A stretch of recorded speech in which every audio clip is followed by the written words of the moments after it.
जो बात भी हम बार बार कहेंगे वो हो सकती है, पर हर बात नहीं, जो होने वाली बात होगी वही होगी ना। अगर आप अपने बच्चे को कहो कि अगर तुम चाहो तो उड़ सकते हो, यू कैन, तो वो तो नहीं उड़ सकता।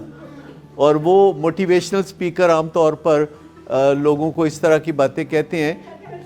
मोटिवेशनल स्पीकर्स जो हैं आमतौर पर इस तरह की बातें उन लोगों को कहते हैं जिनके दिल में ख्याल होता है कि मैं कुछ नहीं कर सकता, तो उनके लिए ये बात वर्क करती है कि उनको कहा जाए कि यस यू कैन।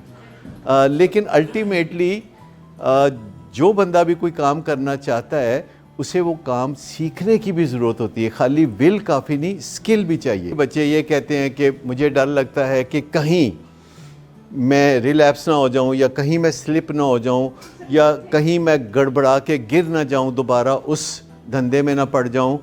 तो ये पॉजिटिव है। पहला सवाल है कि क्यों पॉजिटिव है, क्यों पॉजिटिव है ये? क्योंकि जो भी बच्चा ये कहेगा तो आप उसे जवाबन क्या कहेंगे कि फिर तुम अपने उस सिस्टम से जुड़े रहना जिसने तुम्हें इस गड़बड़ से निकाला है। लेकिन अगर वो ये कहते दोनों मिलके कि अम्मी बेफिक्र हो जाओ, भूल जाओ, सोचना भी ना, हौसला ही ना रखो।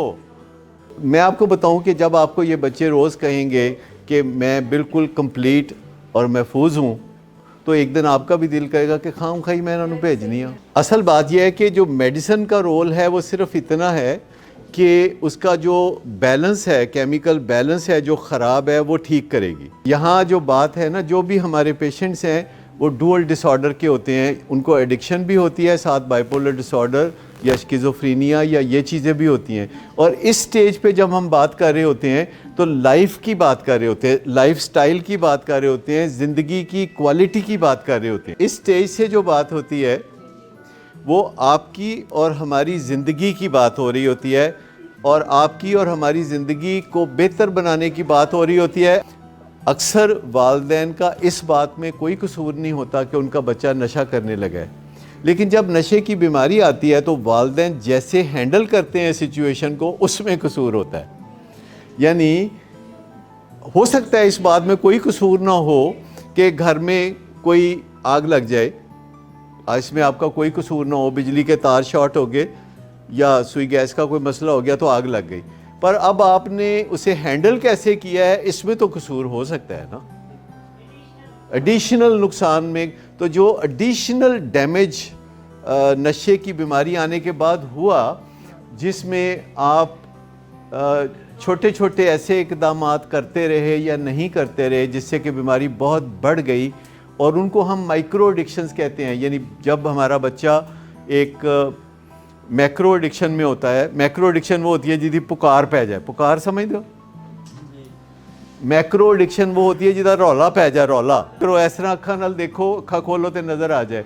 माइक्रो का मतलब है कि माइक्रोस्कोप लगा के अगर आप देखेंगे तो पता चलेगी कि जब बच्चा मैक्रो एडिक्शन में होता है तो वालिदैन माइक्रो एडिक्शन में चले जाते हैं, जिसमें सबसे जो ख़तरनाक बात है, वैसे तो सारी ये उसमें ख़तरनाक हैं, वो अवॉइडेंस है।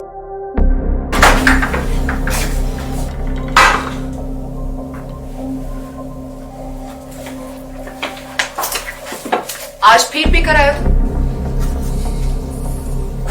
मेरा नहीं तो इन बच्चों का ही ख्याल कर लो। बंद करो तुम अपनी बकवास। लेकिन तुम अपनी घटियार को तो से बाज मत आना। तुम हो ही घटिया इंसान। तुम होती कौन हो मुझे रोकने वाली? तुम्हारे बाप के बाल की पीता हो क्या? शराब नोशी की वजह किरदार की खराबी नहीं, मूड की खराबी है। शराब नोशी कभी भी नशे की बीमारी में बदल सकती है। नशे की बीमारी हर स्टेज पर काबिले इलाज है। मदद हासिल कीजिए, क्योंकि वो ऐसा नहीं करेगा। विलिंग वेज से मदद हासिल कीजिए, कहीं से भी मदद हासिल कीजिए, लेकिन फौरी मदद हासिल कीजिए। जिस मुआवजे के इंतजार में आपने बहुत देर कर दी, अब वो दस्तक दे रहा है। मदद हासिल कीजिए, मदद हासिल कीजिए, मदद हासिल कीजिए।